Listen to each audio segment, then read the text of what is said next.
Hey everybody, it's Jason. Welcome to another Marvel vs. unboxing. This is for Futures Past, part of the Omega level story arc in Volume 3. This is issue number 7. So the first issue of the Omega story expands on the ever-popular X-Men roster. And this one is going to bring Sentinels in Days of Future Past storyline. So let's hop into this one and see what we got. There's some definite cool stuff in here. Going to talk about the Omega level arc. The second issue will focus on the Brotherhood, and then the third arc has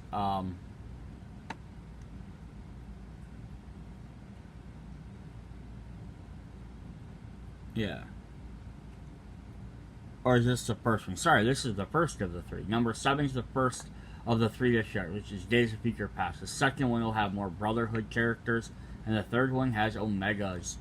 So we have some different interesting new things for the main characters, which we'll go over. And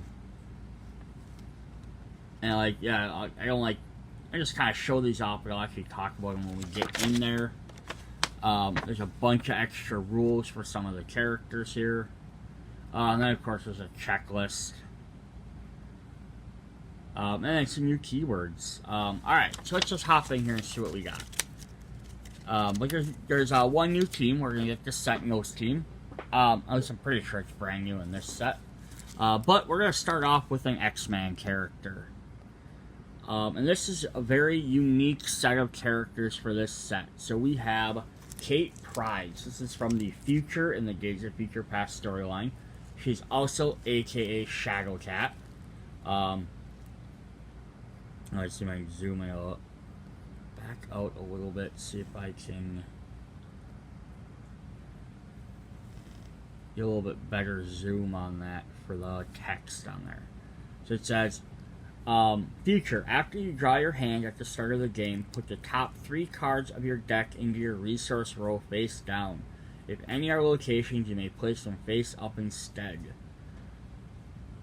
So you just start with resources, because you're in the future, so you're already starting off with stuff out.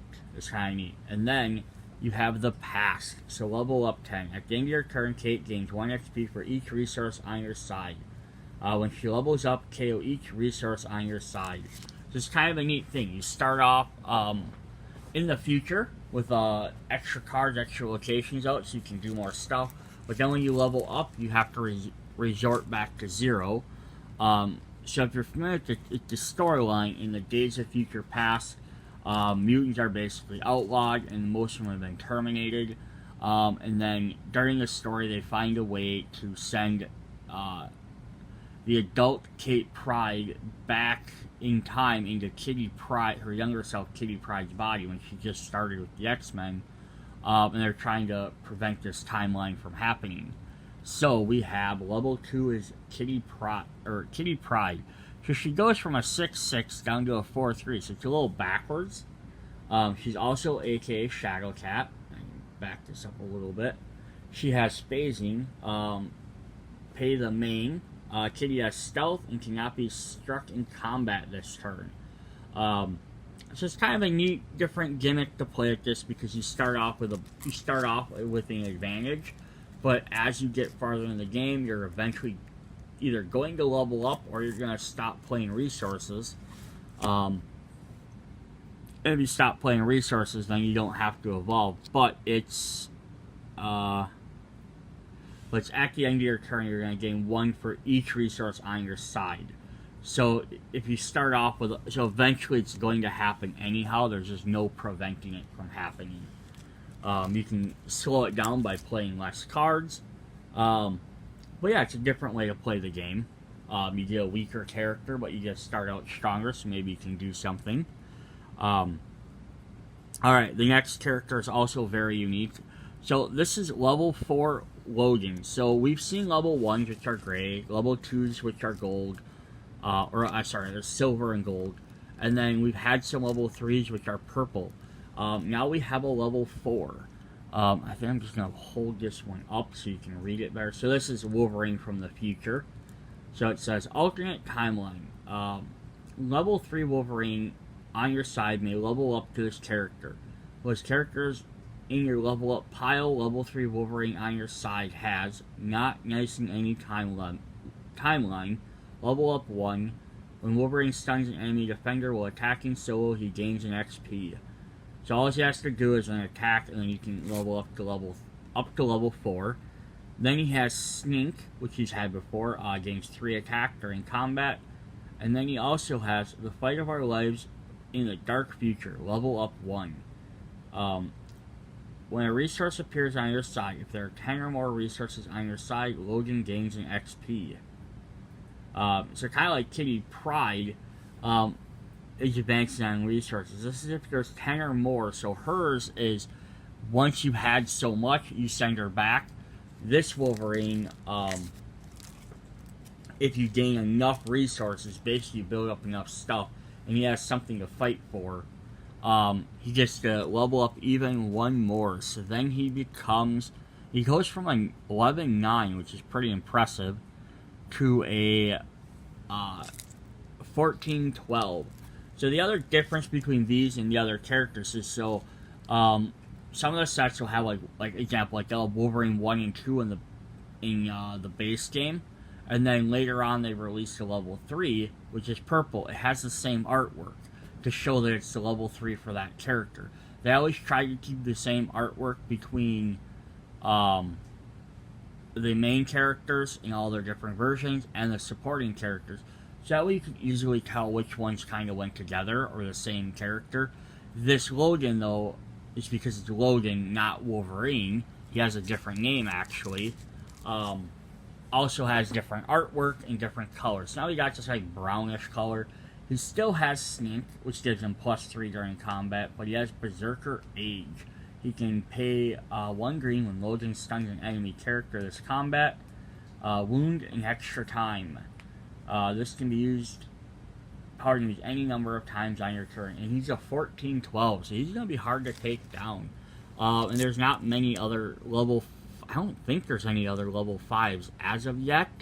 I would have to double check that, but it's going to take a while to get there too, because you have to get from level 1 to level 2, and then level 3, it was, I don't know what level 3's condition was, but it's also in a different set, so that's going to make one thing harder. So these are in 3 different sets. But then if you get to level 4, it wasn't too hard, but get to level 5 takes a little bit. We do have some more allies, though. So we have Rachel Summers, who's also a future character. She worked with the Hounds and Hunted, which this is her X-Men version. She has Powerful Heritage. You can also power up Rachel with characters with the card title Phoenix or Dark Phoenix, because she possesses the Phoenix Force. And born from the Phoenix Force. When you power up Rachel with a character with each of the following card titles for the first time of the game, she gains an XP: Phoenix, Dark Phoenix, and Rachel Summers. So to level her up, you need to power up with one of each of those 3 cards. So yeah, this is kind of neat, this set, but this really relies heavily on you having previous sets. Because Wolverine, you need to have his other versions of Wolverine. The Logan, you need to have his other Wolverines. For Rachel Summers, you're going to need the Phoenix and Dark Phoenix. For some of that, you're going to need the A-Force set. And for Kitty Pryde, Kate Pryde, you might actually want to have whatever set Shadowcat comes in. Just because in that way you have her as a power-up as well. Alright, but let's say we get her leveled up. She becomes a 6/6. Bound to the Phoenix Force, you may discard characters with the title Phoenix and Dark Phoenix to generate power symbol for one of Rachel's superpowers. And then it says Daughter of the Phoenix. Rachel has each different printed yellow superpower from every existing character with the card title Phoenix and Dark Phoenix. So she can use all the abilities of Phoenix and Dark Phoenix, and you can discard theirs to act as the yellow cards. So she can get pretty nasty there. Alright, so that was our 3 X-Men. Now let's look at the rest of the most of the rest of the deck, which is going to be lots of Sentinels. So we have a brand new team with the Sentinel picture. We have Nimrod, our favorite pink robot. He has passive. Nimrod can't attack or strike back. Regeneration at the start of your turn. Heal a wound from Nimrod. And then Infiltrating Project Nimrod. Level up 10. When an enemy supporting character is recruited, Nimrod gains XP equal to its cost. So he kind of just sits there until your opponent has a bunch of stuff. But he's going to heal, so at least if he takes damage, he can come back from it. Then he's going to level up to have flying, ranged, becoming 8/8, and have enemy power analysis. So these guys have a lot of different text on their cards. I'm going to see if I can maybe get these a little bit closer if I move my camera down. There, I think that's a little bit easier to read. So he has reaction, play a yellow. When Nimrod is attacking an enemy character with any of the following, he gains their respective powers while attacking for the rest of the game. So you pay a yellow while he's being attacked, and then he gains these abilities. So then every time he's attacked, he can gain more abilities unless they all have them at the same time. They're playing with range. He gets air superiority. Flight. He gains air superiority. Range. He has bulletproof. If they have plus counters, defenders don't get attack bonuses from their counters. Keyword text. Defenders lose and can't gain keyword text. And superpowers. Defenders can't use superpowers. So you can shut things down. I know air superiority is a brand new one, so we're going to look and see what that says. So his characters with flight can't strike this character, and bulletproof says characters with range can't strike this character, even in melee combat. So when he's attacked by an enemy, if any of the following, he gains respective powers while attacking for the rest of the game. So if you play this while he's defending, and then you did it, he potentially, if you hit the right guy, he could not be damaged by attacks, ranged characters, or flight characters. Counters don't work, text keywords don't work, and superpowers don't work. So basically, the only way to defeat him is if you got unlucky enough and hit him with the wrong character. Is when he's attacking, is you could only defend with someone that has melee combat. So that's crazy. Then of course we need just a Sentinel for our level up for our main character, who has adaptation programming. Pay a green and a red. The Sentinel gains range for the rest of the game. And learning machine. At the end of your turn, the Sentinel gains 3 XP. And then a Sentinel will, of course, level up, and he's going to have adaptation programming. Pay a blue and a yellow, he gains flying for the rest of the game. So he'd keep his ranged if he got it in the first one, and this one you could get flying. Then he has thinking machine. At the end of your turn, the Sentinel gains an XP. So then he'll level up again, and so you could potentially have a 7/7 ranged flyer. Who has programming complete. Well, the Sentinel has flying. He has +5/+5. Well, in combat with at least one character with flying. And well, the Sentinel has range. It has at least 5. It has 5/5. In combat with at least one enemy with range. So if you get both of them other things, and he has that, he can become a 12/12. While fighting either a flying or ranged character. So he can definitely take some people down. Alright, so that was all of our main characters. Let's look at some of our supports. So we're going to get 4 copies of Rachel Summers, who has Future Past. Rachel can't appear on your side unless Cyclops and Phoenix are on your side. And then Exchange Consciousness. When another supporting character on your side gets attacked, you may put a character with the same name from your hand onto your side next to it. As long as one of them is I'm going to just zoom in on this a little bit better, a Brotherhood, a Resistance, or an X-Men character. If you and the Resistance come from the Utopia set. They're more X-Men characters. If you do KO the first supporting character and cancel the combat. So yeah, if someone's being attacked, you may put a character with the same name from your hand on your side next to it. And like, why would you want to replace one? Well, maybe the one that's attacking has been damaged a bunch, or has a bunch of minus counters, or some other effect, and you could swap in a fresh character.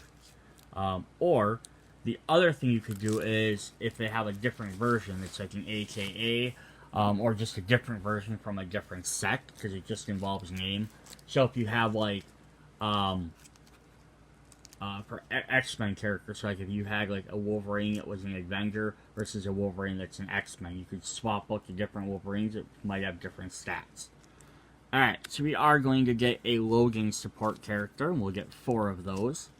He's going to also have Future Past, but his is a little bit differently. It says, you can't appear on your side unless there are at least 5 X-Men, Resistance, or Brotherhood characters in your KO pile.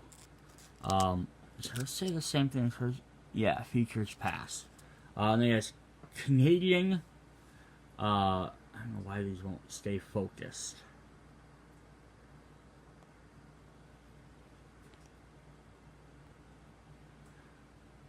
That didn't help. You may recruit one of the X-Team characters without revealing them. Characters you recruit this way will appear in your side hidden, which means they appear face down, but in ready status. When one of the characters appears on your side hidden, it may make an attack while hitting that turn. So that's kind of neat. A little bit different thing. Alright, so those are our 2 X-Men support characters. Now we're going to get a bunch of Sentinels. So, this is kind of interesting. We have one-of-a-kind Swarm character. So it says Alpha Combat Unit, self-replicating. When this character appears, put a +1 counter on it for each Alpha Combat Unit in your KO pile.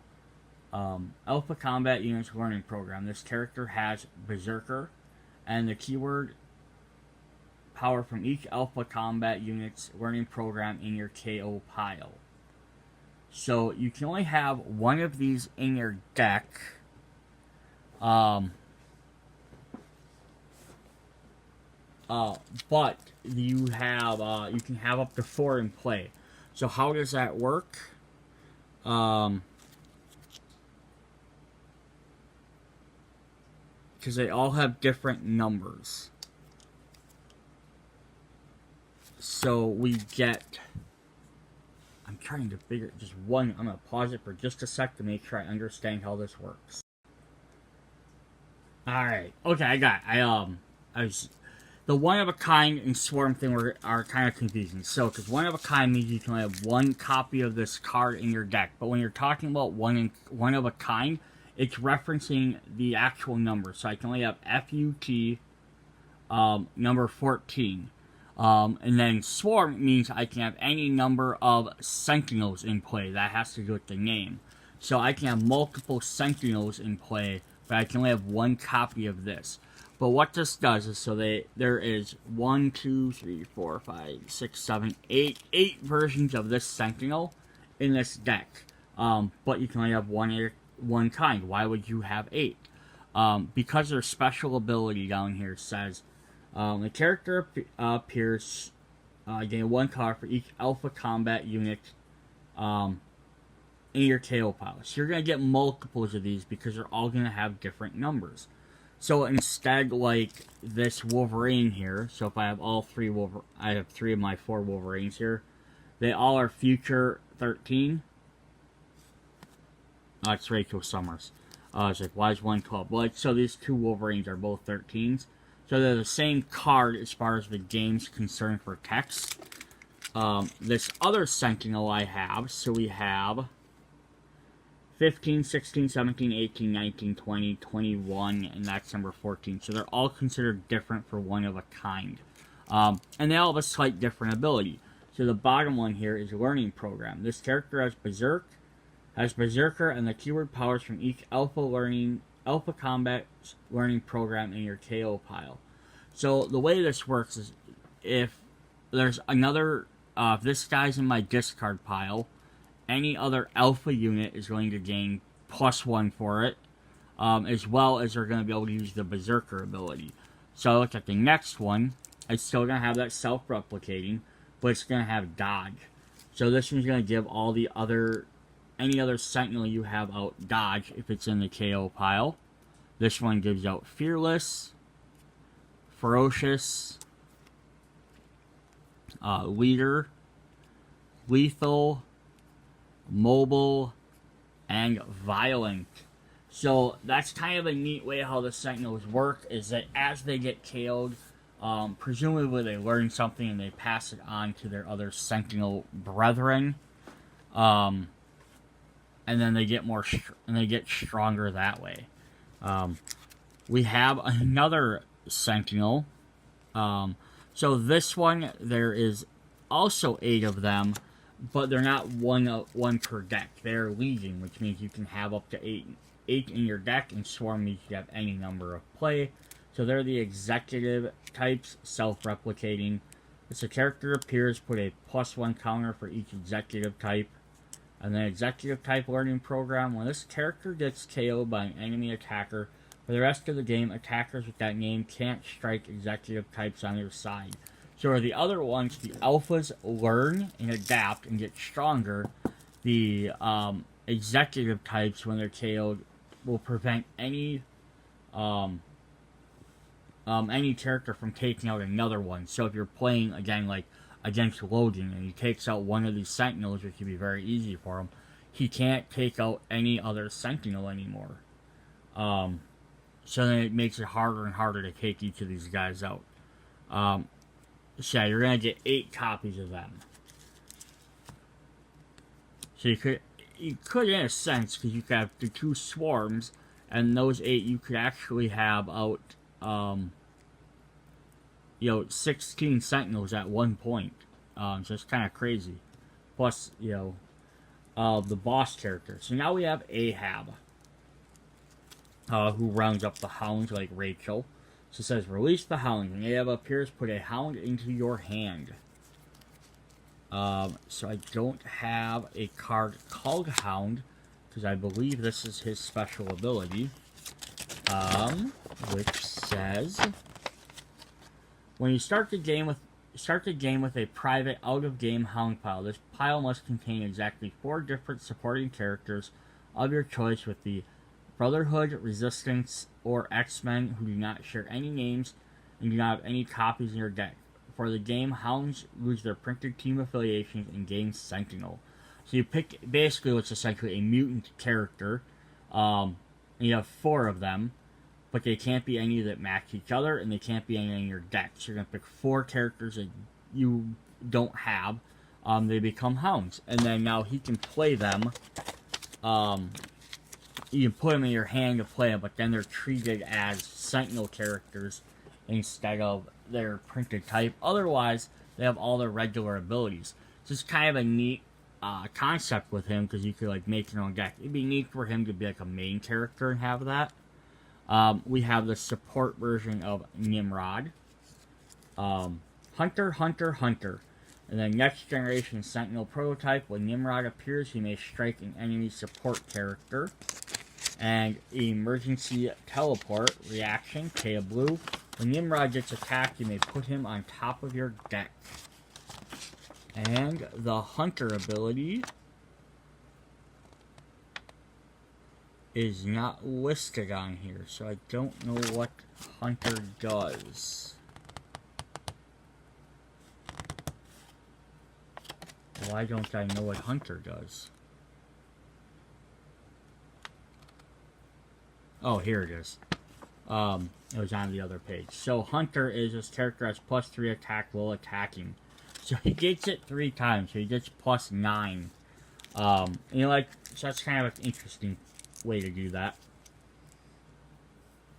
Alright, then our next supporting character has no team affiliation. This is Senator Kelly. Protect the Senator. At the start of your turn, put a vitality counter on Senator Kelly. If he has 3 or more, you win the game. So it's actually pretty cool. So like each turn, he doesn't have any attack or anything. You just gotta keep him alive. But it's a neat alternate win condition. How many times do you have something like that in this game? Alright. We have an equipment for Sentinels. And you get 4 of those as well, called the Inhibitor Collar with Cape Pride. Mutant Internment Center. Equip the Inhibitor Collar only to an enemy supporting character. The collar can be equipped to and remain equipped to stunned characters. So if they stun, they don't lose this equipment. And Power Neutralizer. Equipped character loses and can't gain powers other than from this card. This power remains on while equipped character is stunned. So that's actually cool. It just shuts everyone down. And then our final card is going to be the Mutant Control Axe Sentinel Plot Twist. So reaction when enemy player recruits a character, that character loses and can't gain powers this turn. So you can shut off some of their main abilities. So it is a little bit different about this set versus other ones is we have a new team of Sentinels. They don't gain their own location, at least not in this set. But I suppose that kind of makes sense because Sentinels don't really have a base of operations. They're just kind of out. Their base of operations are probably Master Mold. But they also, none of them have, outside of Nimrod, none of them have a reason to, like, play a resource card. So there wouldn't be any reason for them to need a land that produces 4 of them. So that's Future Past. If you're looking for some new Sentinel characters or a couple different X-Men to add on to, if you really like the storyline, sets for you. See you guys in the next video. Bye.